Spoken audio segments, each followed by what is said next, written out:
when did you start pretending to be a Green Beret? Right after Vietnam?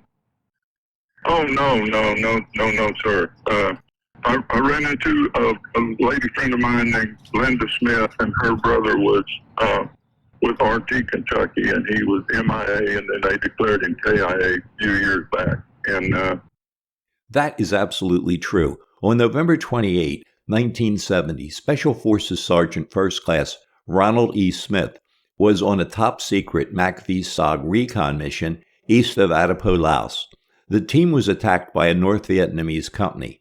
After the extraction, the team leader reported that Sergeant Smith had been killed, and because of the ferocity of the firefight, they were unable to recover his body. The Army initially told his family that he was missing in action.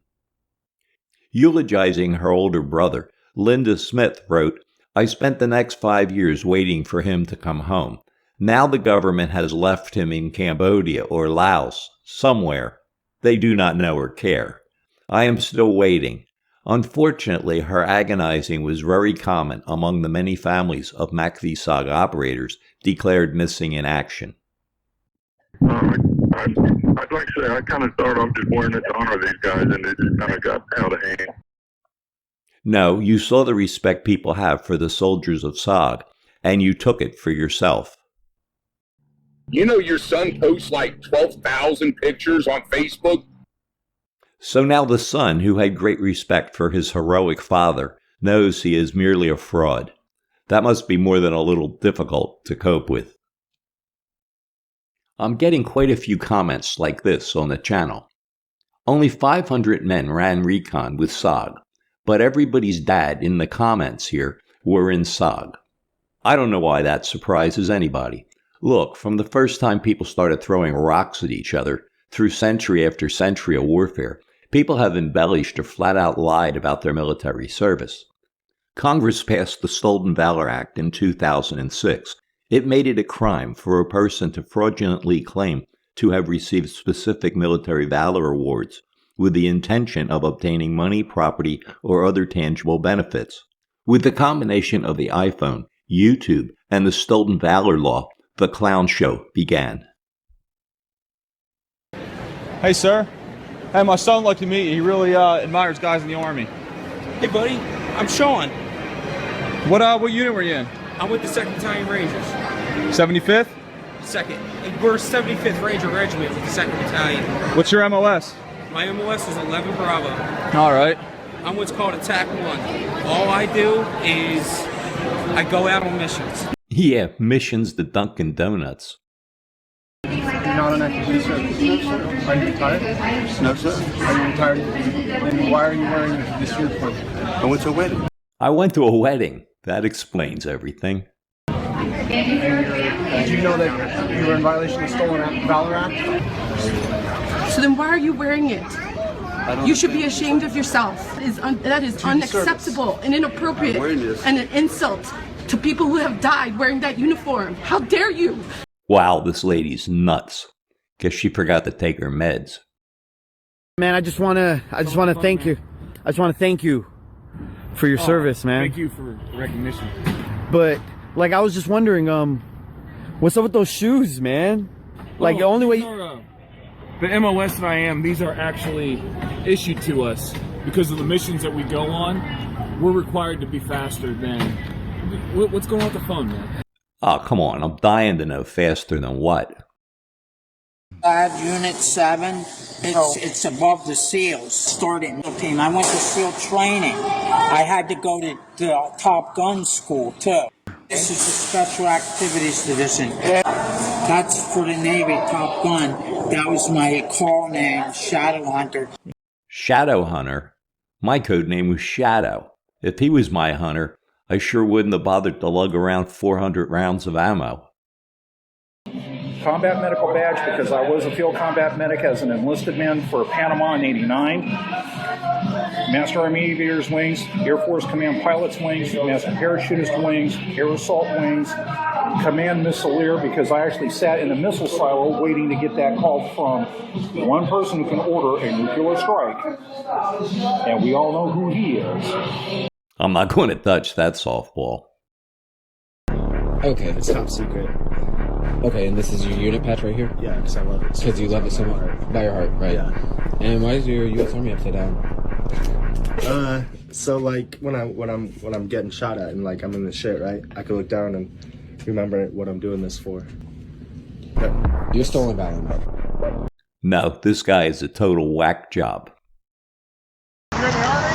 Yes, sir. Don't wear an RPG patch? Yes, sir.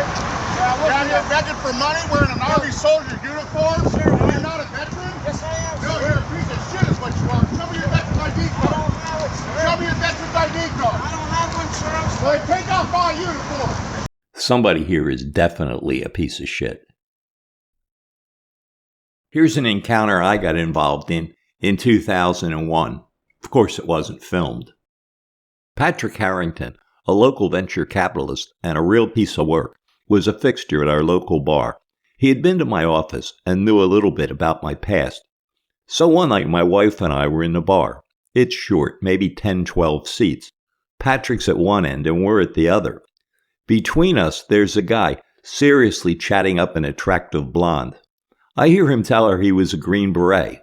When he says it again, Patrick, who was born without a filter, calls right past him to me in his Irish brogue.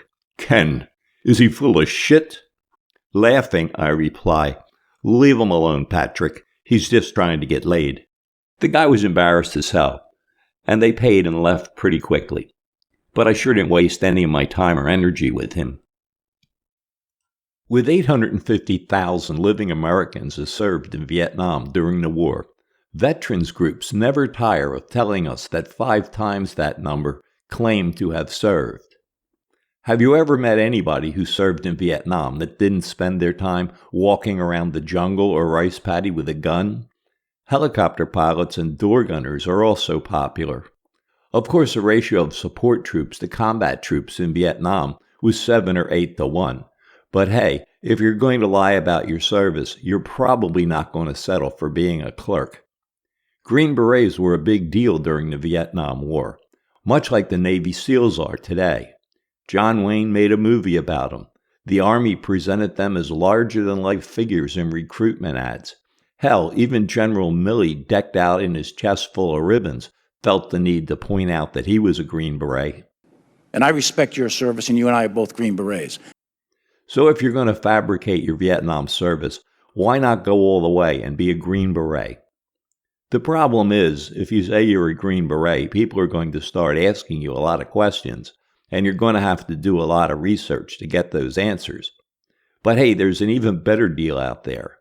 You can pretend to be one of the legendary men who chased entire North Vietnamese divisions through the mountains of Laos, armed with only a rusty bayonet. The super-secret men of MACV-SOG. It's the holy grail of fabricated military service. When anybody asks you about it, you can just solemnly say, "It's all classified. I really can't talk about it." Don't worry that it was all declassified decades ago. Nobody knows that. And there are so few of us that if you run into someone who says they were in SOG, there's a lot better chance that he's lying just like you than an actual SOG veteran. So take on the mantle of SOG. Confidently walk into gin joints with your chest puffed out. Feel the tension as the room falls into a hush, and people whisper, "See that guy? He was in SOG." To be honest, that's something I've never experienced. Not many people know what I did. I even wrote Dawson's War under a pen name. I like it that way. Why? Perhaps because I was in SOG is enough of a reason. A lot of people are falsely claiming that they or their father or uncles were in SOG in my comments. I mostly just leave them alone, because there's always the remote possibility that a couple are true. Except for ones like this. I spent 68-69 in MACV-SOG. Laos was just the tip of the operations. We were in Cambodia, Laos, Thailand, Burma a couple of times, and China twice. This guy gets the big clown award. And gunships, some other gunships come in there. We need some help. Count 5 out here, and I got some badly wounded. Okay, put her up, balls to the wall, babe. Get them home. Cody, this is 2. He says he's got 3 U.S. dead, 2 British dead. Yep. Roger, the bandit here says 1-0 dead. I got the 1-1 aboard. Do I think SOG pretenders diminish us?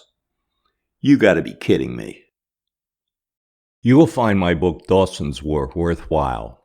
Rather than just accounts of MACV-SOG's various missions, Dawson's War is the story of 5 men, 3 Americans and 2 Brew Mountain Yard mercenaries.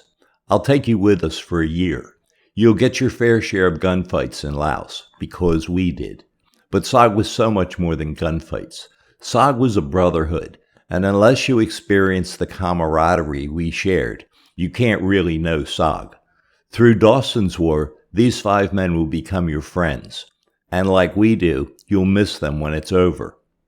In the end, you'll be able to answer SOG's most asked question: what kind of men ran these dangerous missions? Get a copy today at Amazon. Thanks.